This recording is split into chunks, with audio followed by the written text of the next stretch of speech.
ورسول أما بعد فإن خير الحديث كتاب الله وخير الهدي هدي محمد صلى الله عليه وسلم وشر الأمور محدثاتها وكل محدثة بدعة وكل بدعة ضلالة وكل ضلالة في النار.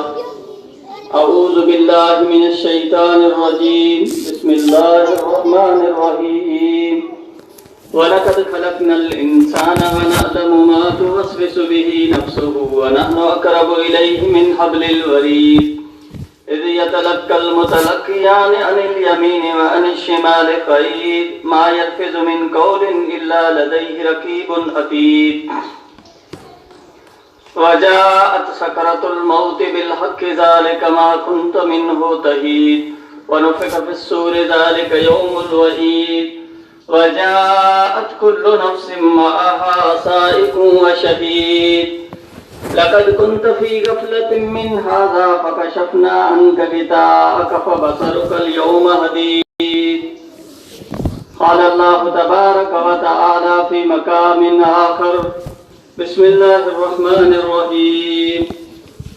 اقترب للناس حسابهم وهم في غفلة معرضون. हर किस्म जी हमदे सना वाखाने वडाई इबादत बंदगी अखिल अल्लाह तबारक व तआला जी ज़ात जे लाइ लाइक़ ज़ेबा सदावार आहे जेको मुल्क जो मालिक ऐं ख़लक़ जो ख़ालिक आहे जंहिंजे हथ में इज़त ऐं ज़िल्लत जंहिंजे हथ में मौत ऐं ज़िंदगी आहे। अल्लाह तबारक व तआला जी तारीफ़ खां बाद बेहिसाब अनगिनत लातादाद दुरूद सलाम हुजनि आखिरी रसूल सकलैन ताजदार मदनी जनाब मोहम्मद रसूलुल्लाह सल्लल्लाहु अलैहि वसल्लम जी ज़ात मथे जंहिंखे अल्लाह तबारक व तआला हिन पूरी दुनिया जे हिदायत जे लाइ मबूस फरमायो। बिरादरान इस्लाम, मुख्तसर हम्द व सलात खुतबे मसनूना जे बाद खुतबे जुमे में चंद ॻाल्हियूं क़यामत जे ताल्लुक़ सां करणियूं आहिनि। कुरान मजीद में अल्लाह तबारक व तआला क़यामत जे लाइ मुख़्तलिफ़ लफ़्ज़ इस्तेमाल कए।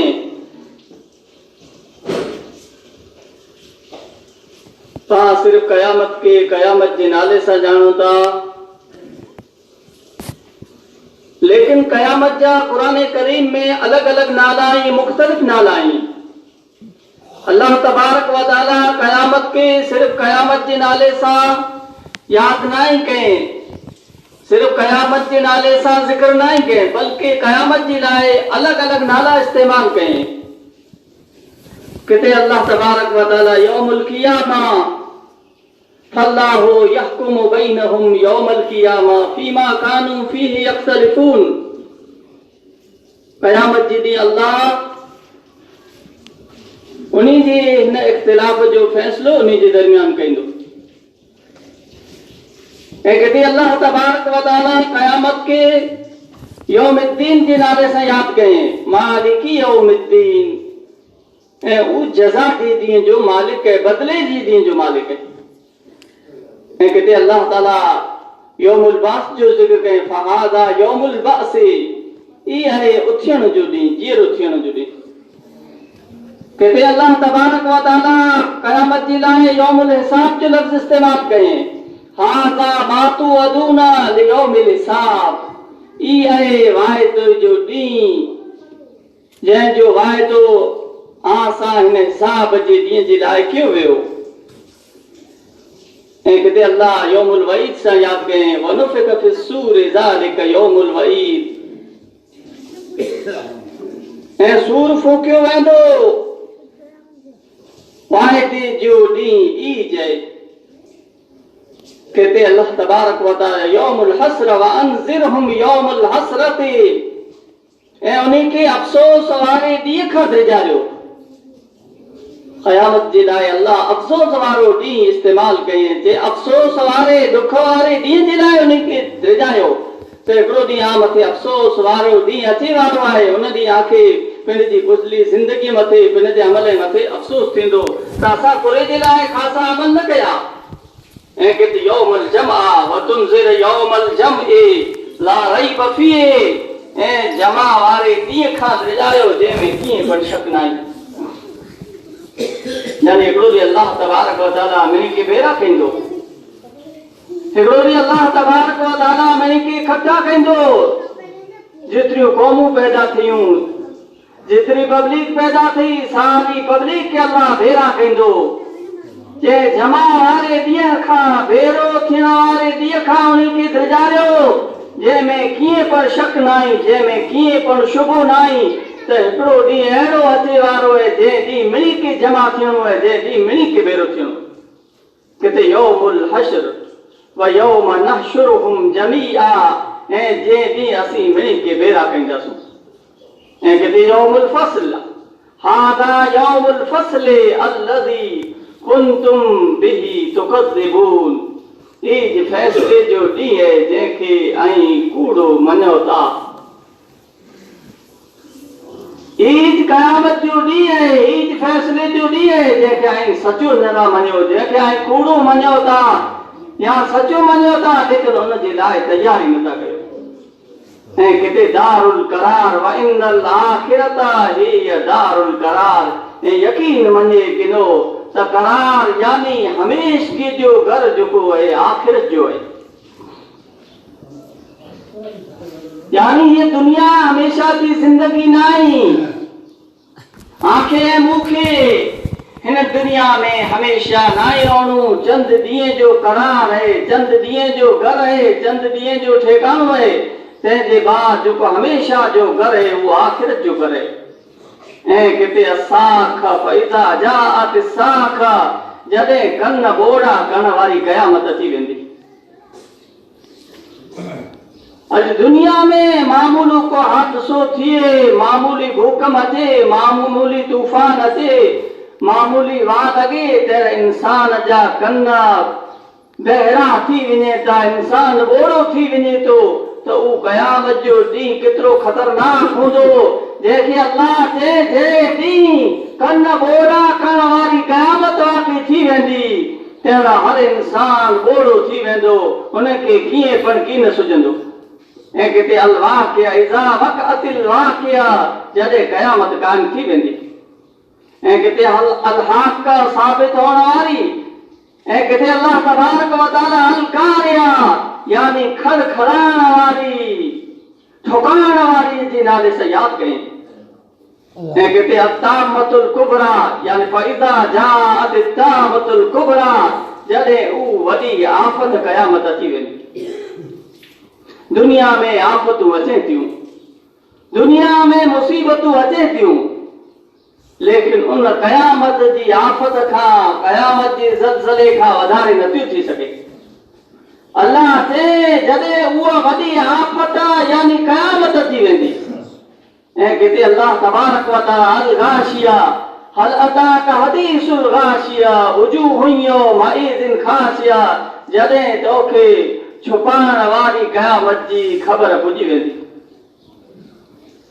हल अताक हदीसुल गाशिया, थोरो तोखे छुपाइण वारी क़यामत जी ख़बर न आहे पुॼी।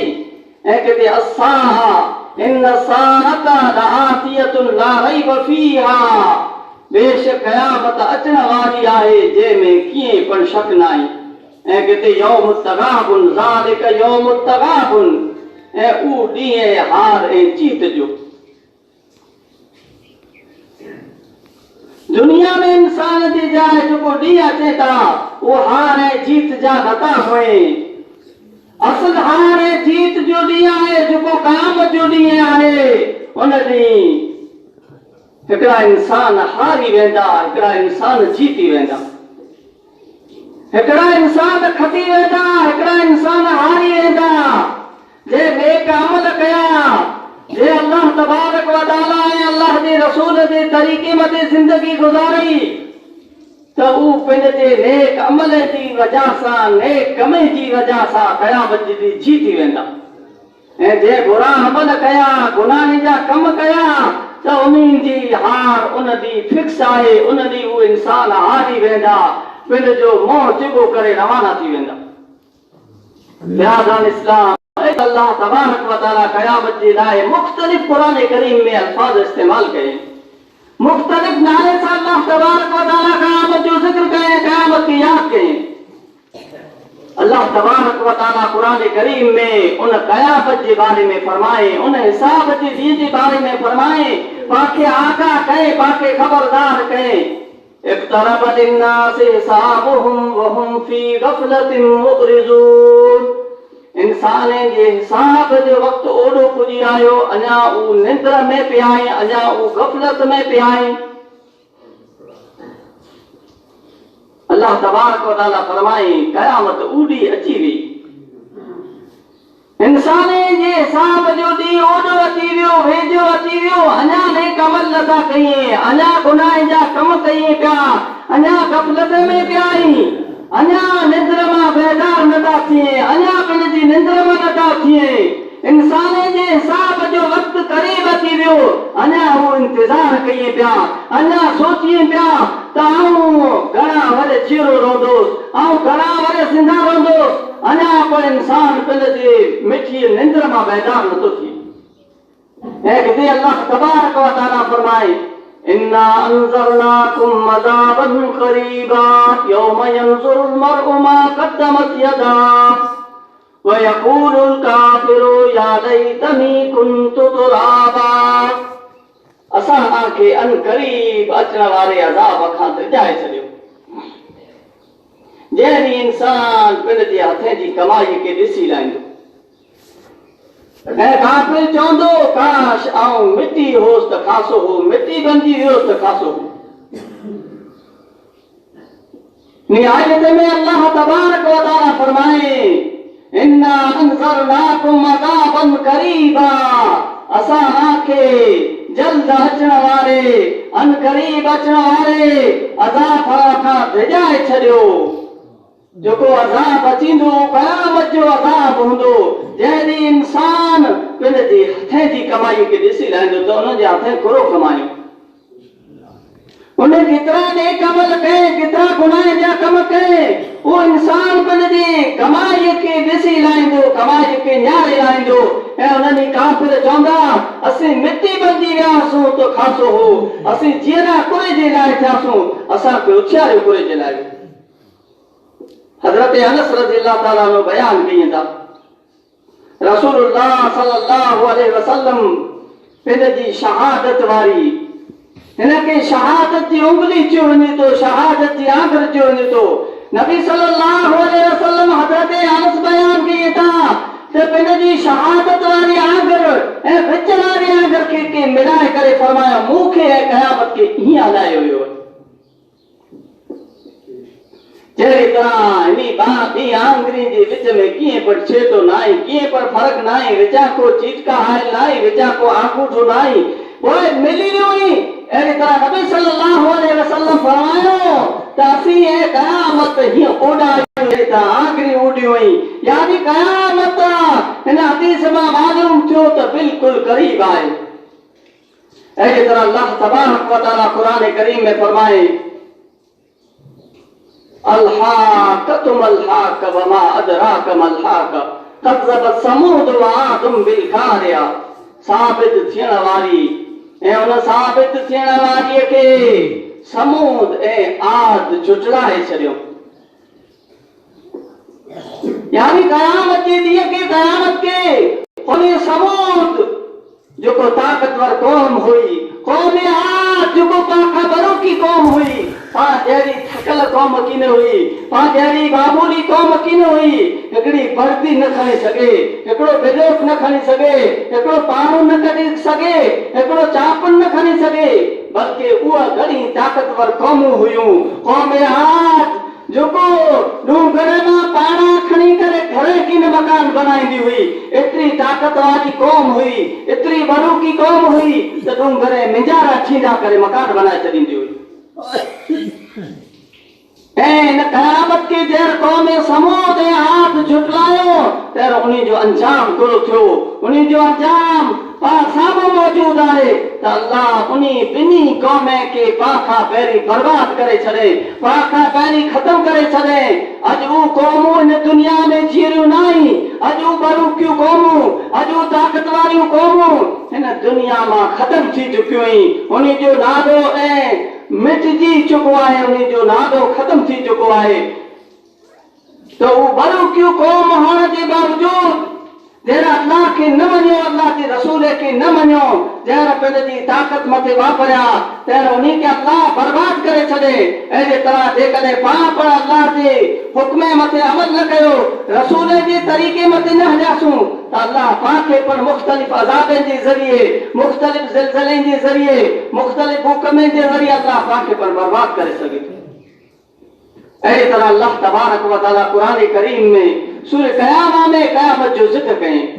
अल्लाह तबारक व तआला फरमाए ला उक़्सिमु बियौमिल क़ियामा व ला उक़्सिमु बिन्नफ्सिल लव्वामा अयहसबुल इंसानु अल्लन नजमा इज़ामा बला क़ादिरीन अला अन नुसव्विय बनाना बल युरीदुल इंसानु लियफ्जुरा अमामा यसअलु अय्याना यौमुल क़ियामा फ़इज़ा बरिक़ल बसर व ख़सफ़ल क़मर व जुमिअ अश-शम्सु वल क़मर यक़ूलुल इंसानु यौमइज़िन अय्नल मफ़र कल्ला ला वज़र इला रब्बिका यौमइज़िनिल मुस्तक़र।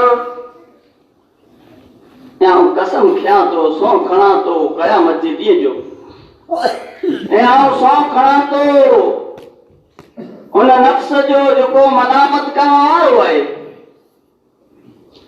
को इंसान ही सोचे तो, इंसान ही ख्याल करे तो त असीं उन्हनि जूं हॾियूं जमा कीन कईंदासूं।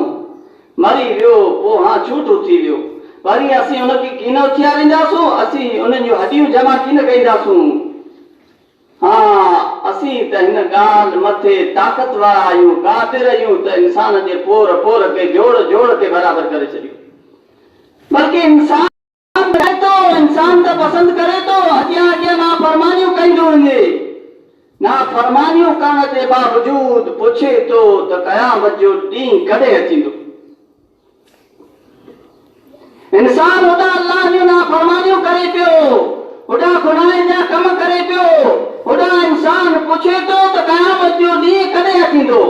यानी अगे इंसान हुआ वो क़यामत के बारे में पुछंदा हुआ, जहिड़ी तरह पाण पर क़यामत के बारे में सवाल कयूं था, पाण पर पुछो था, पाण पर जुमे के बारे में पुछो था, पाण पर रमज़ान के बारे में पुछो था, पाण चओ था रमज़ान कॾहिं अचींदो।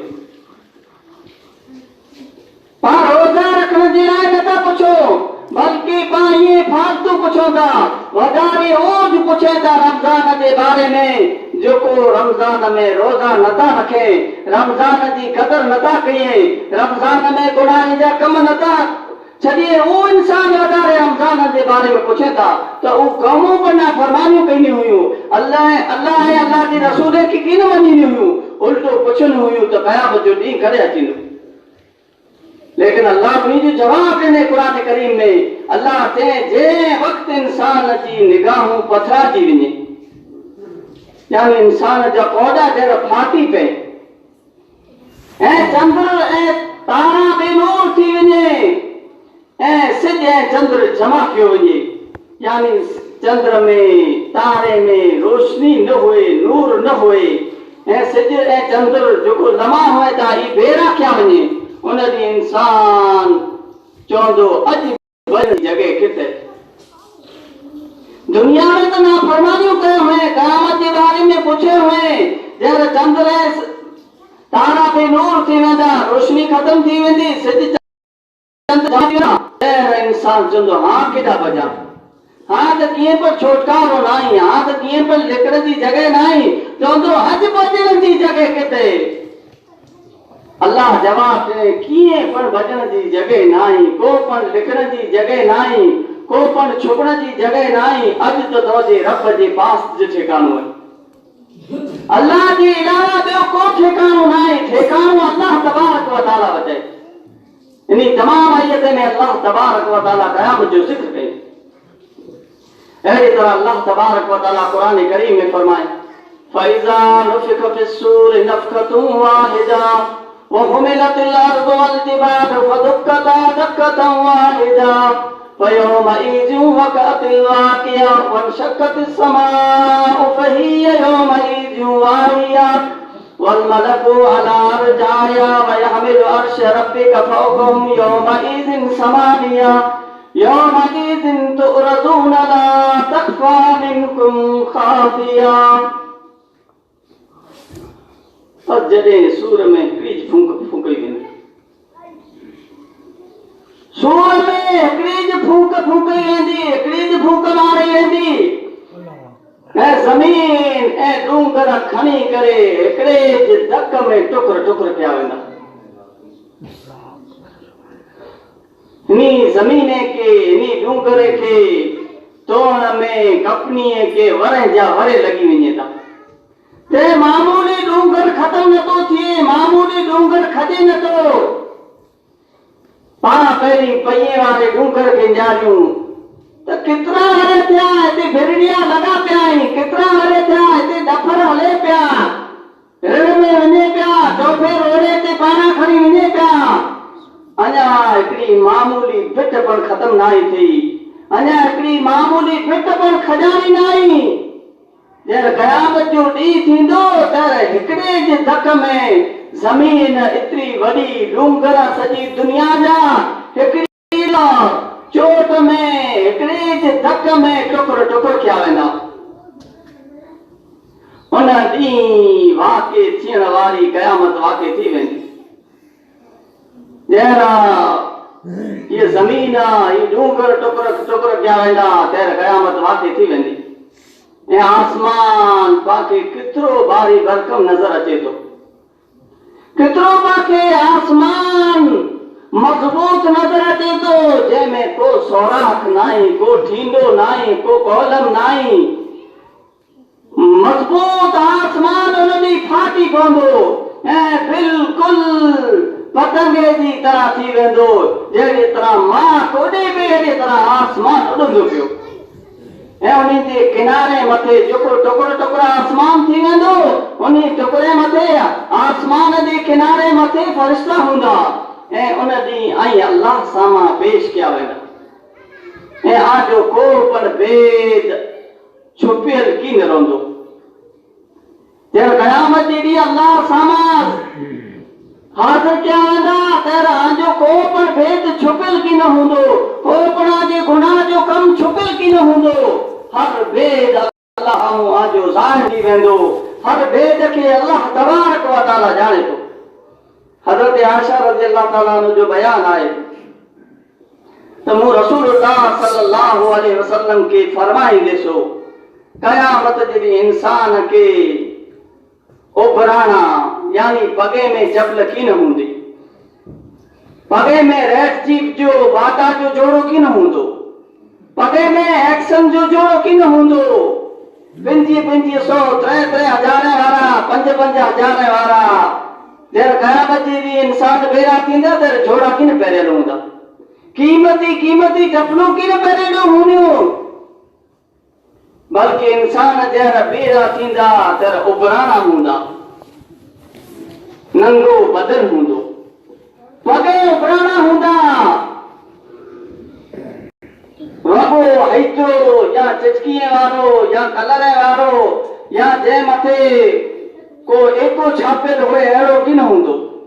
उन ॾींहुं पाण की न चई सघंदासीं धरती की न हूंदो त पंहिंजे लाइ वॻो सिबी करे रखे, पाण चई सघूं त मुंहिंजो वॻो ख़ासो सिबणो आहे, एका छापणा ई भले 500 विंज 300 जी जॻह ते। उन ॾींहुं अहिड़ो वॻो पर की न हूंदो, बल्कि इंसान उघाड़ो हूंदो ऐं गैर मखसूस हालत में उथियारियो वेंदो, इंसान जो खतनो पर की न थियल हूंदो। हज़रत आयशा रज़ियल्लाहु अन्हा चए थी त मूं चयो ऐं अल्लाह जा रसूल ऐं अल्लाह जा नबी माण्हू ऐं ॾोसियूं मड़े हिकिड़े साथ हूंदा, हिकिड़े ॿिए जी तरफ़ निहारे रहिया हूंदा। आप सल्लल्लाहु अलैहि वसल्लम फरमायो ऐं आयशा उन ॾींहं जो मामलो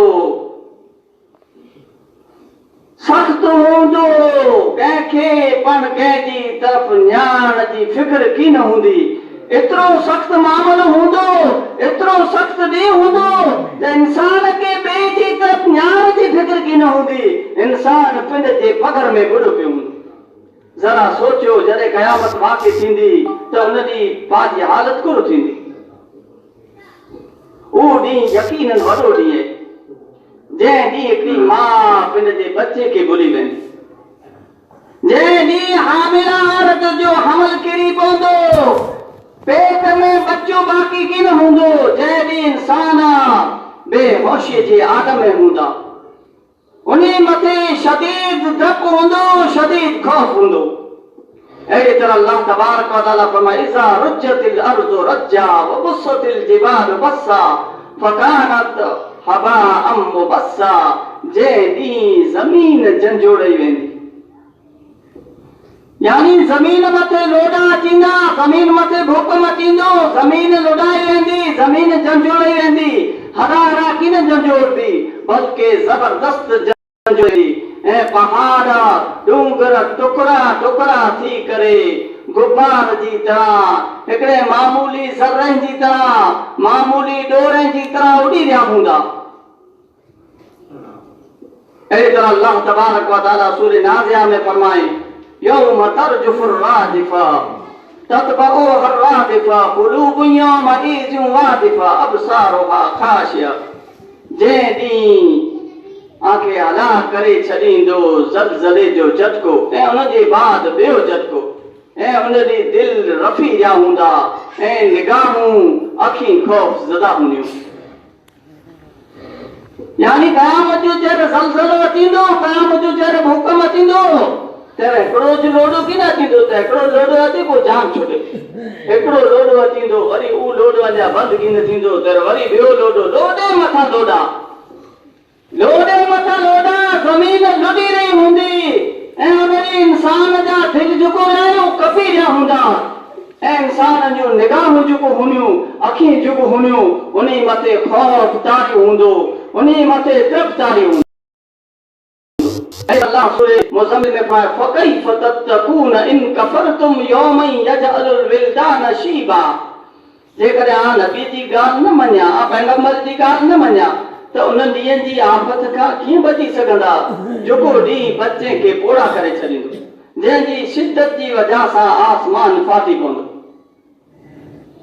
जेकॾहिं नबी जे तरीक़े मथे न हलिया, नबी खे ॾसे नेक अमल कयो, अल्लाह खे राज़ी करण वारा कम कयो, गुनाह जा कम कईंदा पिया त उन जे आफ़त खां कीअं बची सघंदा, उन मुसीबत खां कीअं बची सघंदा जेको मामूली आफ़त की न हूंदी, मामूली मुसीबत की न हूंदी जेको हिकिड़े गुनाहगार मथे अचे, हिकिड़े नाफ़रमान मथे अचे, ॿिए मथे न अचे, बल्कि उहो जेको बि नाफ़रमान हूंदो, जेको बि गुनहगार हूंदो उन आफ़त उन मथे अचींदी त उन आफ़त खां कीअं बची सघंदा जेको आफ़त मामूली की न हूंदी, नंढड़े बच्चे खे पोड़ा बनाए छॾींदी, जंहिंजी शिद्दत जी वजह सां, जंहिंजी सख़्तीअ जी वजह सां आसमान फाटी पवंदो। ऐं किथे अल्लाह फरमाए यौम यकूनु नासु कल फराशिल मबसूस, ऐं उन ॾींहुं इंसान परवाने जी तरह उॾी रहिया हूंदा, यानी उन ॾींहुं इंसान जो बुरो हाल हूंदो, उन ॾींहुं इंसान जहिड़ी तरह हिकिड़ा डोरा उॾे था, हिकिड़ा आसमान में जा बाहि लॻे त मामूली मामूली कागर उॾे था, त इंसान उन कागर जी तरह, उन डोरे जी तरह, उन कपा जे टुकड़े जी तरह उॾी रहिया हूंदा।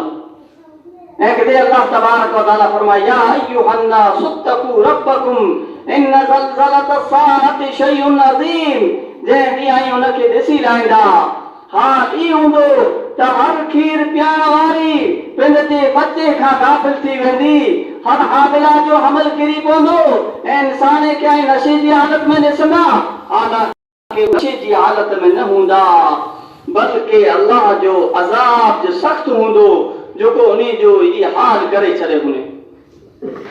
ऐं किथे अल्लाह फरमाए यौम यफिरुल मर्उ मिन अखीहि व उम्मिहि व अबीहि व साहिबतिहि व बनीहि, ऐं उन ॾींहुं इंसान पिंड जे भाउ खां, पिंड जे माउ खां, पिंड जे पीउ खां, पिंड जी घरवारीअ खां, पिंड जे पुत्र खां भॼंदो, ऐं उन ॾींहुं इंसान खे पिंड जे सिवा कंहिंजी फिक्र की न हूंदी, अल्लाह फरमाए ला यसअलु हमीमुन हमीमा उन क़यामत भी को जिगरी दोस्त बने जे दोस्त के किन पुछंदो तो दोस्त तो जो बुरो हाल आए अज दोस्त मथे बीमारी अचे दोस्त के बरो अची वञे तो दोस्त घरे उते कुछा न थे वरी उनके कुछाए वरी उन जी दवा गिन वञे उन दी को जिगरी दोस्त दोस्त तो लम्ही ॻाल्हि आहे को जिगरी दोस्त बने जे दोस्त के किन पुछंदो अल्लाह फरमाए यवद्दुल मुजरिमु लौ यफ्तदी मिन अज़ाबि यौमइज़िन बिबनीहि व साहिबतिही व अखीहि व फसीलतिही अल्लती तुवीहि व मन फिल अर्ज़ि जमीअ सुम्मा युनजीहि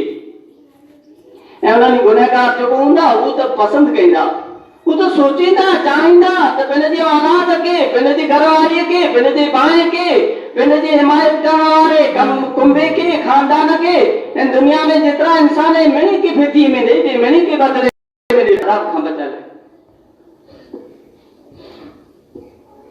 यानी मिणी के एतिरो अज़ाब सख़्त हूंदो क़यामत जो ॾींहुं एतिरो ॾुखियो हूंदो एतिरी तकलीफ़ूं हूंदियूं त इंसान सोचींदो इंसान चाहींदो इंसान पसंद कंदो त पंहिंजे सारे खानदान वारे खे ॻोठ वारे खे ज़मीन वारे खे भाउ खे भेण खे माए खे पीउ खे मिणी के अल्लाह भले जन्नत में विझी छॾे अल्लाह मूंखे बचाए लाइ त खासो लेकिन ये इंसान की सोच होंगी इंसान की फिक्र होंगी अल्लाह विझंदो की न अल्लाह बदलो हिकिड़े जे बदले ॿिए खे कीअं विझंदो बिरादरान इस्लाम वो क़यामत जो ॾींहुं घणो ॾुखियो आहे क़यामत जो ॾींहुं घणो सख़्तु आहे उन ॾींहं जे लाइ तयारी कयो उन ॾींहं जे लाइ बंदोबस्त कयो उन ॾींहं जे लाइ सामान भेड़ो कयो उन ॾींहं जे लाइ अमल साले कयो जेको मौक़ो अल्लाह ॾिने ही वक़्तु जेको अल्लाह ॾिने ही अमल साले जे लाइ ही उन ॾींहं जी तयारी जे लाइ ॾिने ही खाधे पीते जे लाइ अल्लाह नाहे ॾिने अल्लाह पाके खाधे जे लाइ पाके पहनण जे लाइ पाके घुमण जे लाइ पैदा नाहे कये बल्कि अल्लाह हिते जे लाइ दुनिया में हलाए त उन ॾींहं जी तयारी कयूं उन ॾींहं जे लाइ सामान भेड़ो कयूं उन ॾींहं जे लाइ ख़ासा अमल कयूं गुनाहनि जे कमे खां बचूं बुराई खां बचो हिते अल्लाह तबारक व तआला दुनिया में हलाए अल्लाह तबारक व तआला वटि दुआ आहे त अल्लाह तबारक व तआला भाउ मिणी खे उन ॾींहं जे अज़ाब खां बचाए अल्लाह पाक उन ॾींहं जी सख़्तीअ खां बचाए अल्लाह